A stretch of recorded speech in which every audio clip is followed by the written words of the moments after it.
That ये बिल्कुल भी हीट अप नहीं हुआ, हल्का सा गर्म यहाँ पे फील हो रहा है इस एरिया में, मे बी बिकॉज यहाँ पे इसकी बैटरी होगी। Let's see. क्या बात है, 6.73 सेकेंड्स। अब हमें क्लिक करना है बाउंस पे। 3, 2, 1। ऑलराइट, सो स्पीड कहीं ना कहीं में और 413 के आसपास ट्रैक्स आने के बाद ये कहीं ना कहीं सिस्टम ओवरलोड दिखा रहा है, जैसे कि आप लोग देख सकते हैं। मैं अभी इसको प्ले करता हूँ।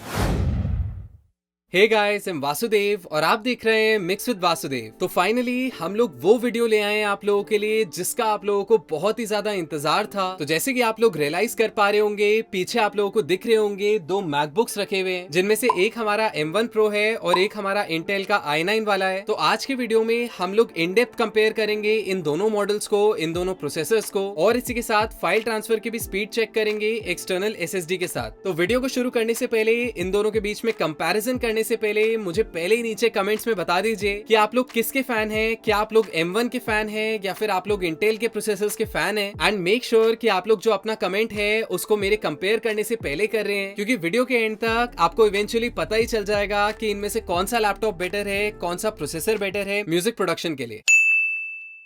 तो वीडियो को शुरू करने से पहले मैं बस एक चीज बोलना चाहूंगा, बिकॉज ये वाली चीज काफी टाइम से सर्कुलेट हो रही है कि जो M1 लैपटॉप्स हैं, M1 प्रोसेसर है, उसके साथ बहुत सारे प्लगइन्स कंपैटिबल नहीं है। प्लस ये चीज मैं भी अपने स्टूडेंट्स को स्टार्टिंग में बोला करता था जब M1 नया नया आया था, लेकिन आज की डेट में ऑलमोस्ट 90% से भी ज्यादा जो प्लगइन कंपनीज हैं वो कंपैटिबल हो चुके हैं M1 पे। और मुझे लगता है कि आने वाले 2 से 4 महीने में मेजरली जो भी सारी कंपनीज हैं वो शिफ्ट कर जाएंगे M1 पे। तो इस चीज से रिलेटेड मेरे पास एक बहुत ही अच्छी वेबसाइट है जिसकी लिंक मैं डिस्क्रिप्शन में दे दूंगा, जिसके अंदर सारे VSTs मेंशन्ड हैं जो भी आपके इंटेल और M1 से कंपैटिबल है। तो इनकेस अगर आप लोगों के माइंड में कोई भी डाउट है M1 से रिलेटेड, तो आप लोग उस लिस्ट को चेक कर लेना कि आप लोगों का जो भी फेवरेट VST है, जो भी VST आप लोगों को बहुत पसंद है यूज करना, वो अभी M1 के लिए ऑप्टिमाइज हुआ है कि नहीं। तो जैसे कि आप लोग देख सकते हैं, ये है हमारा 16 इंचेस का इंटेल i9 वाला मैकबुक और ये वाला है हमारा M1 Pro जो कि 14 इंचेस का है। और उसी के साथ साथ इसमें टच बार गायब हो गया है, वेराज ये जो हमारा i9 है इसके अंदर हमारे पास टच बार है, which is one of my favourite features personally, क्योंकि जब भी मेरे को ब्राइटनेस कम ज्यादा करनी पड़ती है मैं एक क्लिक में कर लेता हूँ, वॉल्यूम लेवल एक क्लिक में करता हूँ। खैर उससे बहुत ज्यादा फंक्शंस है टच बार के, वेराज इसमें आपको क्या है एक एक बटन पे काफी देर तक प्रेस करना पड़ता है। उसके अलावा सबसे बेस्ट पार्ट मेरे को M1 मैकबुक्स का लगा है उनका कीबोर्ड, जैसे कि आप देख सकते हैं काफी क्लासी लग रहा है, ये जो ब्लैक आउटलाइन है उसके साथ। वेराज ये हमारा जो टिपिकल कीबोर्ड है ये वो वाला है। ट्रैक पैड काफी कंफर्टेबल है इसका, बिकॉज बड़ा है काफी साइज में as compare to the 14 inch MacBook Pro. And इसके अलावा सबसे बढ़िया फीचर जो मेरे को लगता है इसका वो है इसकी ब्रेडेड केबल और ये जो आपका मैगसेफ चार्जर है जो कि मैग्नेटिक है। सो ऑल इन ऑल अगर मैं डिजाइन की बात करूं तो कहीं ना कहीं कुछ फीचर्स मेरे को M1 के अच्छे लगते हैं, कुछ फीचर्स मेरे को इंटेल के अच्छे लगते हैं। Although that's not the topic for the day, because अभी हमें म्यूजिक प्रोडक्शन से रिलेटेड काफी सारे स्पेक्स कंपेयर करने हैं। और सबसे मेन चीज जो आज के वीडियो में हमें देखनी है दैट इज कि ये जो M1 Pro है और ये जो i9 है इनका कंपेरिजन कैसे होता है, कौन सा बेटर है when it comes to music production, कौन सा बेटर है मिक्सिंग के लिए। बिकॉज कहीं ना कहीं इन दोनों की जो रैम है वो सेम ही है, विच इज 16 GB। बस एक ही चीज डिफरेंट है इन दोनों लैपटॉप्स में, विच इज द प्रोसेसर। इसमें हमारा M1 Pro प्रोसेसर है और इसमें हमारे इंटेल की i9 चिप है। तो सबसे पहले हम लोग इसकी रैम का टेस्ट करेंगे। एंड जितने लोग नहीं जानते, रैम का सबसे बड़ा रोल होता है जो भी एक्टिव चीजें चल रही हैं, या फिर मैं ये कह सकता हूँ जो भी आप लोग VST इंस्ट्रूमेंट्स यूज करते हैं, जैसे कि आपके हेवी प्लगइन्स हो गए म्यूजिक प्रोडक्शन के, वो सारी चीजें जो हैं वो आपकी रैम टेकअप करते हैं, स्पेशली जो आपकी मिडी फाइल्स होती है। तो उसके लिए हम लोग क्या करेंगे, यहाँ पे मैं दोनों में लॉजिक प्रो एक्स खोल लूंगा। तो जैसे कि आप लोग देख सकते हैं दोनों में लॉजिक की स्क्रीन खुल चुकी है। अब यहाँ पे मैं एक सॉफ्टवेयर इंस्ट्रूमेंट ट्रैक क्रिएट करूंगा and same goes for this system. Software instrument track create किया। अब यहाँ पे मैं मिडी में कुछ प्ले नहीं करूंगा, रादर मैं मेरे जो एप्पल लूप्स हैं उनमें से रैंडमली कोई भी एक कीबोर्ड का पैच ले लूंगा, से इलेक्ट्रिक पियानो का कोई भी एक पैच ले लेंगे।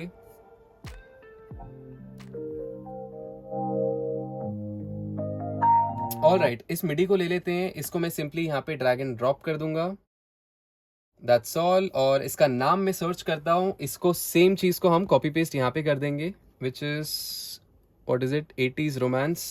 ओके, यही वाला, करेक्ट। राइट तो सबसे पहले एक काम करते हैं, हमारा जो Intel i9 है इसका टेस्ट लेते हैं एंड लेट्स सी कि ये कैसे परफॉर्म करता है। तो उसके लिए मैं सबसे पहले यहाँ पे क्या करूंगा, ये जो मेरा मिडी ट्रैक है इसको आई कीप डुप्लीकेटिंग, इसको मैं डुप्लीकेट करता रहूंगा बार बार। एंड यहाँ पे मैं अपने CPU का मीटर खोल लेता हूँ जो मुझे एक्चुअल में दिखाएगा कि मेरी CPU यूसेज कितनी हो रही है। जैसे कि आप लोग देख सकते हैं ये मेरे प्रोसेसिंग थ्रेड्स हैं, क्योंकि कहीं ना कहीं ये जो सिस्टम है ये 8 कोर है, वेराज जो M1 है वो 10 कोर है। सो लेट्स सी कि हमारे सिस्टम पे कितना लोड आता है और कब ये सिस्टम ओवरलोड शो करता है। ऑल्सो अगर मैं आप लोगों को सेटिंग्स बता दूं तो दोनों सिस्टम्स में मैं 64 IO बफर साइज पे कॉपी पेस्ट करूंगा इन ट्रैक्स को, बिकॉज कहीं ना कहीं when you are producing music वहां पे आप लोग चाहते हैं कि आपका जो इनपुट आउटपुट बफर है वो कम से कम रहे, ताकि आप लोग प्रिसाइजली प्लेइंग करते वक्त सुन पाए कि आप लोग क्या प्ले कर रहे हैं। तो अब हम लोग एक काम करते हैं, डुप्लीकेट करते हैं इन ट्रैक्स को। उसके लिए मैं यहाँ पे ऑप्शन दबा के ड्रैग एंड ड्रॉप करूंगा। सो लेट्स सी कब ये दिक्कत देना शुरू करता है। I will also put this on loop और मैं इसको प्ले भी कर दूंगा। मास्टर वॉल्यूम को बहुत कम कर देंगे और ये जो मेरा स्टीरियो आउट है इसको भी मैं बहुत कम कर दूंगा, बिकॉज अभी लाउडनेस बहुत इंक्रीज होने वाली है। So let's keep duplicating them. क्या बात है। सो हमारे जो प्रोसेसिंग थ्रेड्स हैं वो बढ़ने शुरू हो गए हैं एंड लेट्स सी कब इस सिस्टम की बैंड बजती है। 2000 years later. राइट तो जैसे कि आप लोग सुन सकते हैं ये पंखों की आवाज चालू हो गई है, सुन के देखिए। तो बेसिकली ये पंखे हैं हमारे i9 प्रोसेसर के एंड ये एक सबसे ज्यादा कह सकते हैं बेनिफिशियल पॉइंट है, सबसे ज्यादा बड़ा प्रो है M1 कंप्यूटर्स का, जो कि अभी हम प्रैक्टिकली देखेंगे भी कि उनके अंदर फैन नॉइज बिल्कुल भी नहीं आती है, प्लस हीटिंग इश्यूज नहीं है। जैसे कि ये जो मेरा मैकबुक है ये ऑनेस्टली एकदम मतलब भट्टी की तरह गर्म हो चुका है। वेयरएज जब हम M1 पे एक्सपेरिमेंट करेंगे I will check the temperature और मैं आप लोगों को बताऊंगा कि इसके कंपैरिजन में कितना गर्म होता है वो। सो जैसे कि आप लोग यहाँ पे देख सकते हैं हमने लगभग 516 ट्रैक्स बनाए हैं। अप्रोक्सीमेटली आप कह सकते हैं 500 ट्रैक्स पे मेरा सिस्टम ओवरलोड होने लगा। जैसे ही मैं इसको प्ले करूंगा मेरा सिस्टम बंद होने लग रहा है और आप प्रोसेसिंग थ्रेड्स देख सकते हैं मेरे। Yes, system overload.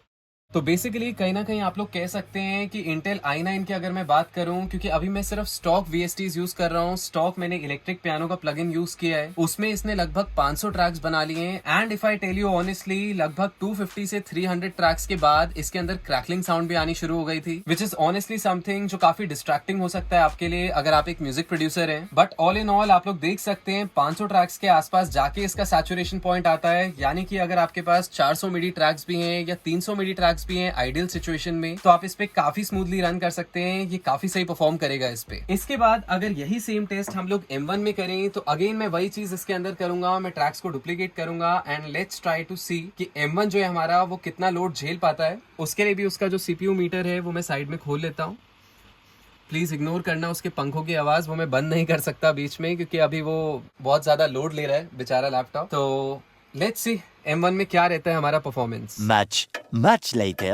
राइट तो जैसे कि आप लोग देख सकते हैं मैंने सारे ट्रैक्स डुप्लीकेट किए, काफी सारी चीजें एनालाइज की और 413 के आसपास ट्रैक्स आने के बाद ये कहीं ना कहीं सिस्टम ओवरलोड दिखा रहा है। जैसे कि आप लोग देख सकते हैं, मैं अभी इसको प्ले करता हूँ।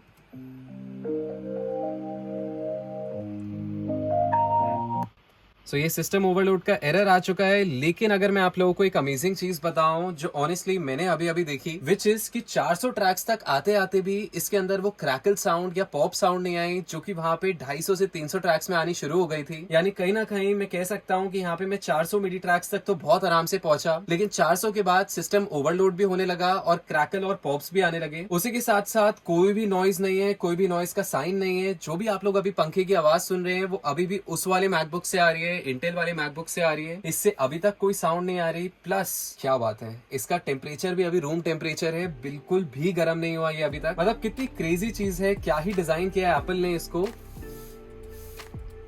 दैट ये बिल्कुल भी हीट अप नहीं हुआ। हल्का सा गर्म यहाँ पे फील हो रहा है इस एरिया में, मे बी बिकॉज यहाँ पे इसकी बैटरी होगी, बट उसके अलावा टोटली ये रूम टेम्परेचर पे है। And if I check this one, बाप रे, ये अभी भी बहुत गर्म है। प्लस मैं ऑनेस्टली अगर आप लोगों को एक बात बताऊं, ये मेरा एक्चुअली पर्सनल लैपटॉप है, ये मेरे टीममेट का लैपटॉप है। यहाँ पे मैंने स्पेशली एक ऐप डाली हुई है फैन नॉइस को म्यूट करने के लिए, बिकॉज कभी कभी क्या होता है, मेरा जो फैन है वो बहुत ज्यादा नॉइस करता है और मेरे को रिकॉर्डिंग्स में दिक्कत आती है, मेरे को मिक्सिंग के वक्त दिक्कत आती है। तो what I usually do is, मैं यहाँ पे जो मेरा टर्बो बूस्ट है उसको डिसेबल कर देता हूँ। वेयर एज M1 में मेरे को लगता है कि ऐसी कोई दिक्कत नहीं आएगी, बिकॉज अभी तक हमने कोई भी इसका नेगेटिव कॉन इस मामले में तो नहीं देखा कि हीटिंग इश्यूज है या फिर फैन की साउंड है। बट ओवर द टाइम ऐसा कुछ भी अपडेट मिलता है तो मैं उसको जरूर चैनल पे शेयर करूंगा आप लोगों के साथ। राइट, तो अब हम लोग प्रोसेसर का टेस्ट करेंगे और प्रोसेसर का टेस्ट करने का सबसे सिंपल तरीका है, लोड डालो प्लगइन्स के थ्रू अपनी सिस्टम पे, प्लस ऑडियो फाइल्स का यूज करो। बिकॉज प्रोसेसर जो है उसका मेन काम आता है पोस्ट प्रोडक्शन में, स्पेशली जब आप मिक्सिंग और मास्टरिंग कर रहे होते हो। तो उसके लिए मैं यहाँ पे क्या करूंगा, अगेन मैं अपने i9 इंटेल से शुरू करूंगा। यहाँ पे मैं एक ऑडियो ट्रैक क्रिएट करूंगा एंड से कोई भी वोकल्स जो है मेरे उनको मैं ड्रैग एंड ड्रॉप कर दूंगा। राइट, तो प्रोजेक्ट 48 किलोहर्ट्ज पे हो चुका है, बिकॉज ये जो वोकल्स हैं ये 48 किलोहर्ट्ज सैंपल रेट पे रिकॉर्ड हुए थे। और अब मैं क्या करने वाला हूँ, अब मैं लॉजिक की कोई भी एक प्लगइन चेन को इन वोकल्स पे डालने वाला हूँ, सो दैट मेरे पास बनी बनाई एक वोकल चेन आ जाए, प्लगइन्स आ जाए वोकल के, उसको मैं डुप्लीकेट करता रहूंगा एंड उसके थ्रू हम लोग देखेंगे कि हमारा सिस्टम कितना ज्यादा लोड ले सकता है प्लगइन्स का। सो यहाँ पे लेट्स सिलेक्ट प्रीसेट जिसके अंदर सबसे ज्यादा हमें प्लगइन्स दिख रहे हो। All right, I think bright vocals हम ले सकते हैं, इसके सारे प्लगइन्स को ऑन कर देते हैं। तो अब जैसे ही मैं इस ट्रैक को कॉपी पेस्ट करूंगा, आप लोग देख सकते हैं मिक्सर में अब मेरे पास 2 वोकल ट्रैक बने आ गए हैं सेम प्लगइन्स के साथ। ऐसे ही मैं 2 के 4 करूंगा, 4 के 8 करूंगा एंड इसको करता रहूंगा जब तक मेरे सिस्टम पे लोड नहीं आता। एंड मैं यहाँ पे इसका CPU मीटर भी खोल दूंगा ताकि हमें लोड दिखता रहे कि हमारे सिस्टम पे कितना लोड आ रहा है। The next day. राइट, तो फाइनली आप लोग देख सकते हैं और आप लोग सुन भी सकते हैं, लैपटॉप के पंखे जाग चुके हैं, लैपटॉप गर्म हो चुका है। यहाँ पे मैंने लगभग 500 ट्रैक्स क्रिएट कर दिए हैं और 500 ट्रैक्स पे मैं रुक गया आके, बिकॉज कहीं ना कहीं मैंने एक चीज रियलाइज की कि मेरा सिस्टम हैंग तो नहीं कर रहा, सिस्टम ओवरलोड का एरर तो नहीं शो कर रहा, लेकिन दिक्कत एक ये आ रही है कि जब भी मैं इसको प्ले कर रहा हूँ और साइड बाय साइड कट कर रहा हूँ या कोई भी ऐसा मूव कर रहा हूँ जो भी हम मिक्सिंग में करते हैं, like fade in fade outs हो गया, रीजन्स को मूव करना हो गया, उसका कहीं ना कहीं रिस्पॉन्स जो है वो काफी स्लो हो चुका है। जैसे कि मैं आप लोगों को दिखाता हूँ, ये हम नहीं जानते मगर जी नहीं सकते। तो ये काफी ज्यादा लेट रिस्पॉन्ड कर रहा है मेरे क्लिक करने के बाद। एंड अब जाके सिस्टम ओवरलोड दिखा रहा है, क्यों? क्योंकि मैंने मल्टीपल क्लिक्स कर दिए एंड तब तक सिस्टम प्रोसेस नहीं कर पाया था वो डेटा। बट कहीं ना कहीं I can see it's still a really good performance. मतलब आप इंडस्ट्री लेवल का काम कर सकते हो इस सिस्टम पे, बिकॉज अगर इसने 500 ट्रैक्स क्रिएट कर दिए, अगर आप मूवीज की रील्स भी मिक्स करते हो इंडिविजुअल, तो भी आपको इतने सारे ट्रैक्स तो मिक्स करने की जरूरत नहीं पड़ेगी। और प्रैक्टिकली अगर मेरे पास बाय चांस इतना बड़ा ट्रैक आता भी तो मैं क्या करूंगा, मैं उसको कंसोलिडेट कर लूंगा, मैं उसको ग्रुप्स में डिवाइड कर दूंगा। से फॉर एग्जाम्पल अगर मेरे किक की 8-10 लेयर्स हैं तो मैं उन 8-10 लेयर्स को एक बना दूंगा। बिकॉज प्रैक्टिकली अगर मैं आप लोगों को बोलूं तो इतने सारे प्लगइन्स डालना और वो भी 500 ट्रैक्स में, it is actually not really sensible. Because आप लोग देख सकते हैं कितना ज्यादा लोड पड़ रहा होगा मेरे CPU पे, फिर भी कहीं ना कहीं ये चल रहा है, फिर भी कहीं ना कहीं ये परफॉर्मेंस दे रहा है, विच इज फिनोमिनल। मतलब मेरे को लगता है कि मेरे अगले 2 से 4 साल तो फ्यूचर प्रूफ हो चुके हैं इस लैपटॉप के साथ। और अगर हम यही सेम टेस्ट, यही सेम वोकल्स के साथ, यही सेम वोकल चेन के साथ M1 Pro में करें तो लेट्स सी इसका रिस्पॉन्स कैसा आता है। तो उसके लिए अगेन ये जो मेरे वोकल्स हैं इनको मैं कॉपी पेस्ट करके इसके अंदर डाल दूंगा एंड मास्टर वॉल्यूम कम, स्टीरियो आउट कम, और यहाँ पे हमारी वोकल की हम लोग डाल देंगे ब्राइट वोकल चेन और सारे प्लगइन्स को ऑन कर देंगे। Let's do the same experiment again. हमारा CPU का मीटर यहाँ पे खोल देंगे परफॉर्मेंस देखने के लिए। जैसे कि आप लोगों ने वहां पे मिस कर दिया, मैं आप लोगों को दिखा देता हूँ CPU का जो परफॉर्मेंस मीटर है वो कैसे परफॉर्म कर रहा है। उठाते हैं लोग सो ऑलमोस्ट सारे जो मेरे प्रोसेसिंग थ्रेड्स हैं वो पीक कर रहे हैं और मेरा जो ड्राइव आईओ है जो आप लोग यहाँ पे देख सकते हैं, ये कॉलम ड्राइव आईओ का जो कि मिडी ट्रैक्स में 0 पे था लेकिन ऑडियो ट्रैक्स में ऑलमोस्ट 75% पे आ गया। तो बेसिकली ये ऑडियो ट्रैक्स में ही एप्लीकेबल होता है, ये मिडी पे नहीं होता, बिकॉज कहीं ना कहीं ये हार्ड डिस्क का लोड शो करता है। Early the next morning. Right, तो जैसे कि आप लोग देख सकते हैं ऑलमोस्ट 400 ट्रैक्स पे आ गए हैं हम, बेसिकली 398 ट्रैक्स पे आ गए हैं। जैसे ही मैं इसके आगे ट्रैक्स बढ़ा रहा हूँ वो सिस्टम ओवरलोड का एरर दिखा रहा है। As compare to actually 510 tracks जो हमारे इंटेल ने सपोर्ट कर लिए थे। लेकिन आप लोग सोच रहे होंगे कि M1 Pro में इतने कम ट्रैक्स कैसे, ऑलमोस्ट 100 ट्रैक्स का डिफरेंस कैसे। बट मैं अगर आप लोगों को एक चीज दिखाऊं practically, that actually you need to observe. आप लोग खुद ही ऑब्जर्व कीजिएगा। मैं ट्रैक को प्ले करता हूं और मैं बीच में ना कुछ एडिटिंग के कट्स लगाऊंगा अपनी स्टेम्स में। Just try to observe and difference देखिएगा कि इंटेल में हमने क्या देखा था और यहाँ पे हम लोग क्या देखेंगे। बड़ी मुश्किलों से फिर संभलता है दिल। मतलब काफी क्रेजी। वहां पे मैंने 500 ट्रैक्स तो बना लिए थे, लेकिन मुझे पता है कि मैं 250-300 ट्रैक्स के ऊपर मिक्स नहीं कर पाता, इसलिए मैंने आपको कंसोलिडेट वाली चीज बताई थी, बिकॉज वहां पे मेरा रिस्पॉन्स काफी स्लो हो गया था। वेयर एज यहाँ पे 400 ट्रैक्स डालने के बाद भी कहीं ना कहीं मेरा रिस्पॉन्स इतना ज्यादा फास्ट है। And as you can see, ये रहा मेरा मिक्सर ट्रैक, सारे प्लगइन्स डले हुए हैं। मतलब देख लो, ऑलमोस्ट 400 ट्रैक्स वो सेम प्रोसेसिंग के साथ, सेम बसेस के साथ, सेम सेंट्स के साथ, and still it is actually responding on time. और यहाँ पे अगर मैं आप लोगों को सेटिंग्स दिखाऊं, इनकेस अगर आप लोग डाउट कर रहे हो या आप लोगों के माइंड में कोई कंफ्यूजन हो, बफर साइज 64 है अभी भी। तो यूजुअली हम लोग जो मिक्सिंग करते हैं, मास्टरिंग करते हैं, हम लोग हायर बफर साइज पे करते हैं, बिकॉज वहां पे लेटेंसी का जो इशू है वो हमें इतना डिस्टर्ब नहीं करता। तो कहीं ना कहीं वी कैन से कि ये जो 500 ट्रैक्स हैं, हो सकता है आप इसमें 600-700 ट्रैक्स बना सकते हो। इसमें हो सकता है 400 की जगह आप 600-800 ट्रैक्स पे काम कर सकते हो अगर आप बफर साइज बढ़ा लो। बट एनीवे, आई होप आप लोगों को समझ आ गया हो, पता चल गया हो कि ये जो M1 Pro है ये कितना डिफरेंट है i9 से। इवन दो i9 ज्यादा ट्रैक्स बना रहा है, इवन दो i9 आपको ज्यादा फ्लेक्सिबिलिटी दे रहा है प्लगइन्स के मामले में, ट्रैक्स के मामले में, बट परफॉर्मेंस वाइज मैं M1 के साथ ही जाना चाहूंगा। एंड ऑनेस्टली अगर मैं आप लोगों को एक सच बात बताऊं तो मैं एप्पल इवेंट की वेट कर रहा हूं जो कि 2022 के एंड में होने वाला है, बिकॉज तभी मैं एक्चुअल में डिसीजन लूंगा कि मेरे को M1 पे अपग्रेड करना है, M1 पे शिफ्ट करना है। मेरा जो इंटेल वाला लैपटॉप है इसके साथ मुझे बेसिकली क्या करना है कि मेरे अगले 2 से 4 साल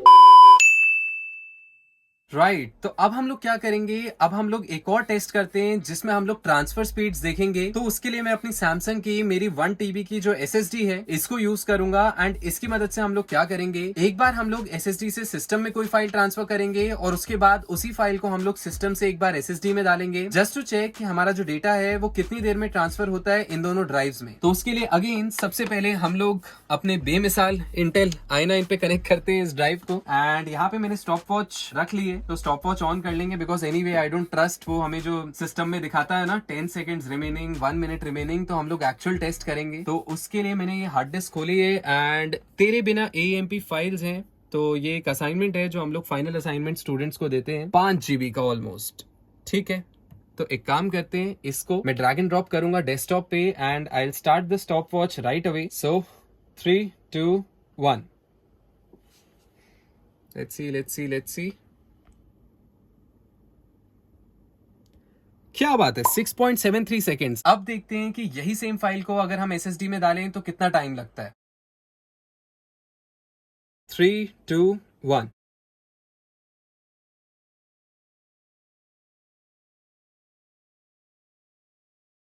ऑलराइट, पॉज कर दिया। 17.47 सेकेंड्स। क्या बात है, मतलब राउंड ट्रिप में SSD में डालने में सिस्टम से ज्यादा टाइम लग रहा है एज कम्पेयर टू जब हम सिस्टम में ट्रांसफर कर रहे हैं फाइल्स को। अब मैं क्या करूंगा, अब मैं इसको इजेक्ट करता हूं और यही सेम एक्टिविटी को हम लोग M1 Pro में करेंगे and let's compare the speeds.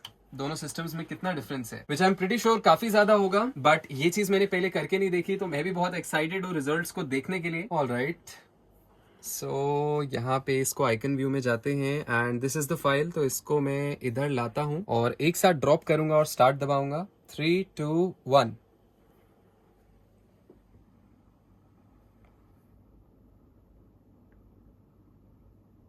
ओह क्या बात है, 8.15 सेकेंड्स। जैसे कि आप लोग देख सकते हैं लगभग 2 सेकंड ज्यादा लगे इंटेल से। तो कहीं ना कहीं मेरे लिए एक मोमेंट ऑफ रिलीफ है, बिकॉज मेरे को झेलना है इस लैपटॉप को अभी काफी टाइम तक। अब अगर हम लोग दोबारा उल्टी चीज करें, रीसेट करते हैं टाइमर को, देखते हैं वापस इसमें भेजने में कितना टाइम लगता है। दोबारा इस फोल्डर को इसमें डालता हूँ। 3, 2, 1।